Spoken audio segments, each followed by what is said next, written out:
Hello, how are you? We're going to do show and tell me questions today, and we'll do them on the manual car, the Kia Rio. So if you're driving this car already, you're going to be familiar with some of this. If you haven't driven it yet, it might be a good introduction to it, and it could be useful to help you search and find these controls and this stuff on your mum's car, dad's car, your car if you've got one, if you're lucky enough to have one. So show and tell me questions are in the driving test. There are 21 questions, 14 are to tell me something, driving examiner I mean. So they say, tell me how, for example, you would check your tyres had sufficient pressure. And we've got a separate video for that, and you can, if you want it, I'll send it to you. Tell me how you would check the oil level, and we've done that on a separate video too. So they're all asking you how you would, not asking you to demonstrate. We've got the 7 show me questions as well. Show me how you would sound the horn. Show me how you would open a window. And we've got a video on that too. So what we're going to do is the under the bonnet ones, which are all tell me questions. What I'll do is I'll try to do it practically so that at least you get the real kind of deal of how to do it, and then maybe go explore it on your own car. Now I'm supposed to have a little helper, which I don't, and therefore it's going to be a bit tricky, and the camera's going to be shaky, and I'm sorry about that. It's going to look like a bit like Blair Witch Project, but it's the content that I hope you'll appreciate rather than the BAFTA award-winning cinematography. I mean, Steven Spielberg's not exactly going to be shitting his pants here. You know what I mean? All right, so let's begin. First thing we've got to do is get the bonnet up. So inside the car, it's down here. It's that little lever, and you wrap your hand behind it and you give it a pull. It's almost the same as the auto car, but I'll do a separate video just for those who like the familiarity of doing it exactly. So give that a pull, bonnet will release. Right, next thing we've got to do is get the bonnet up. Now this is tricky with one hand. I will do my very best. So we want to open the bonnet, and the catch lives in here. By the letter A in Kia, just inside I mean, that's where the little catch is that we need to move. Easiest way to do this is what I call palm down, fingers down. Put it through the gap, slide the little bolt, and it's going to help us lift it up. If we were to try and do it this way, we'll never feel the catch. We'll just be there for ages. So they'll say, when it's safe, open the bonnet, being careful not to trap or burn your fingers. So you're going to put it in here and then raise it with the other hand. So I'm going to try and do it, but it is tricky. Oh, I've got it up. No, look at that. Right, that stick, that yellow tip, will go in that hole. So I'm going to rest this down while I do that. In it goes. So your questions under here then are, tell me how you would check your engine coolant level. So it's this reservoir here.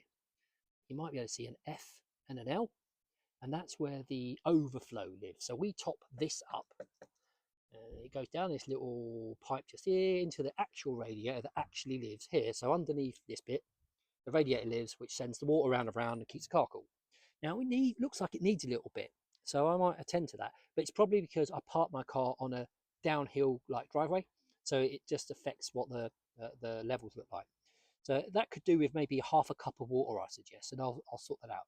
So how would you check your engine coolant? Well, what I'd do is I'd look at the levels here, and only if it was cold, I'd unscrew it and then fill it up.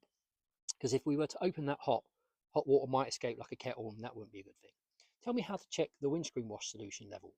Here, some sort of brightly coloured lid used. It could be yellow, could be blue, could be purple for all we know. And then you would flip the lid, and practically I would just fill it to the top, because you can't really see the bottle, so you can't really gauge how full it is. But so the simple answer is I'd open it and I'd fill it to the top. You can use tap water. You could. It's not great. It doesn't clean anything. It just wets everything. I buy screen wash, and it's pre-filled because I'm lazy, which means they've mixed it. You can buy concentrate like dilutable orange that you drink, and you mix the ratio of water to stuff and make it stronger or weaker, and that way you can, in the winter for example, make it less likely to freeze by making it sort of stronger, if you will, a bit like pouring a strong drink. So there's that one. And then we're asked, how would you check the engine oil? So the oil goes in that hole there, so it's got a little Aladdin's lamp on it, and sometimes the word oil. And the dipstick, the stick to measure it, lives here. I'm going to try to make this that you can see it, but I can't guarantee. What can we do? How's that look? No, that's quite close. Right, so we would, when the engine's cold again, because if we were to pull this out, hot oil could spill on us and that wouldn't be great. I'd remove the dipstick, you'd say. I'd take some sort of a rag, and like TV, here's one I prepared earlier. I'd give it a wipe, and maybe you can see the two little holes there. The one towards the end, this end, we'll call that low. The one towards this end, we'll call that high or full. And sometimes, and again, I'll rotate it, and you can't always see it, but I hope you can, there's letters stamped on it. This has F and L, it could have low and high. So I would, when the engine's cold, remove the dipstick, clean it, replace it, draw it back out, and check the levels. Plenty in there. And once again, the car's on a sort of a slant, so it kind of over exaggerates what we've got in there in this instance. If you needed oil, in it goes in there. And then the last one, how do you check the brake fluid level? Brake fluid level, I can show you. If I can get down here and even see it. So at the top there, maximum, down there, minimum. So I'd check the fluid through the window, and if it needed filling up, I'd fill it up. In life, in practice, if this level starts to drop, it's the first indication that your brakes need some attention. They're wearing out, basically. And if you catch it early, it might be a cheap fix rather than a big, expensive fix.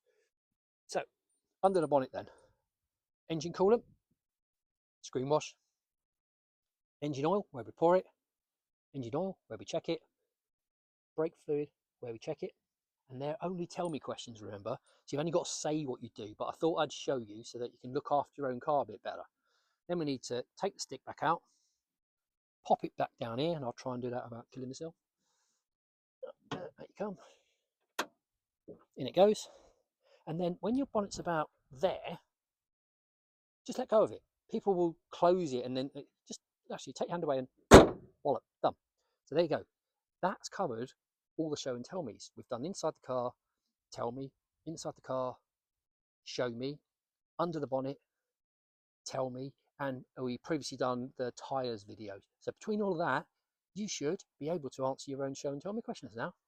I hope it's helpful. If it is, let me know, and I'll do one for the auto car for those of you that only drive that one. I will see you the next time we're in the car.